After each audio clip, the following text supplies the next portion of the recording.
Alright, here's the US economy in 2025. Trend, impact, opportunity.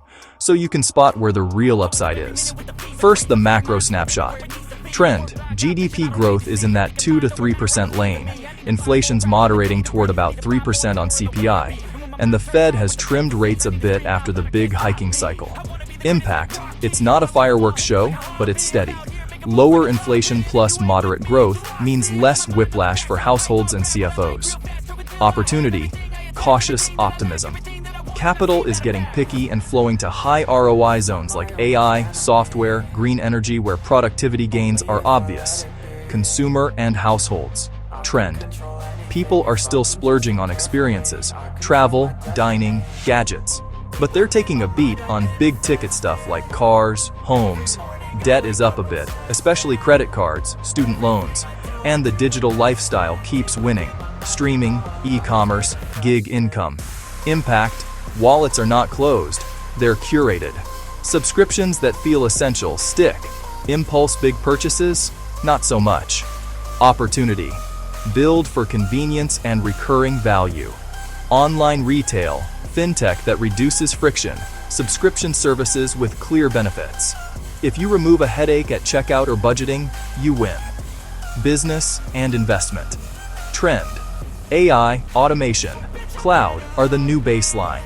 Reshoring and nearshoring are real in semiconductors, EV batteries, renewable gear. Venture is selective but still writing checks to biotech, green energy, fintech. Impact. Productivity matters more than vibes. Companies that ship automation and smarter workflows get margin back even in slowdowns. Opportunity. Don't chase the ocean, find the current. Niche AI tools, robotics for specific tasks, climate tech that cuts costs, workflow SaaS that plugs into real operations. If you can be the must-have in a small but growing niche, that's your wedge. Labor market. Trend, unemployment is low, around 4 to 4.5%. Participation is a bit below pre-pandemic. Wages are steady, with pressure in services and tech where skills are scarce. Hybrid work still rules. Impact. Talent is the constraint. Cities and offices are recalibrating, but productivity hinges on skills, not zip codes. Opportunity. Upskilling is a profit center. AI literacy, cybersecurity, advanced manufacturing. Companies that invest in training win retention and output. Trade and the world. Trend. Tariffs and geopolitics still shape supply chains.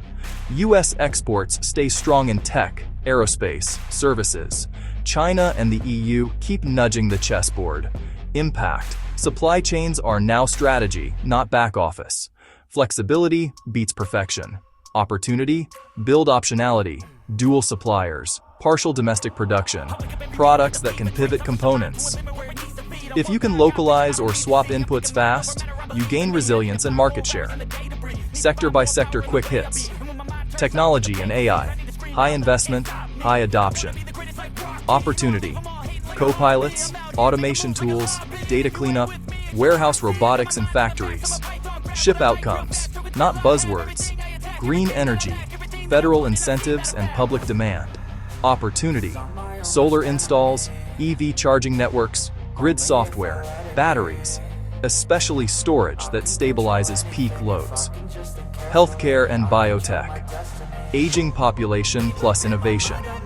Opportunity, telemedicine that actually improves outcomes. Biotech therapies with clear clinical targets. Personalized medicine where data meets care. Consumer goods, e-commerce and subscriptions. Opportunity, direct-to-consumer brands with community, fast logistics, honest pricing. Own the relationship, not just the sale. Real estate, hybrid work reshapes space. Opportunity, flexible offices, suburban residential, retrofits that turn old buildings into energy-efficient multi-use assets.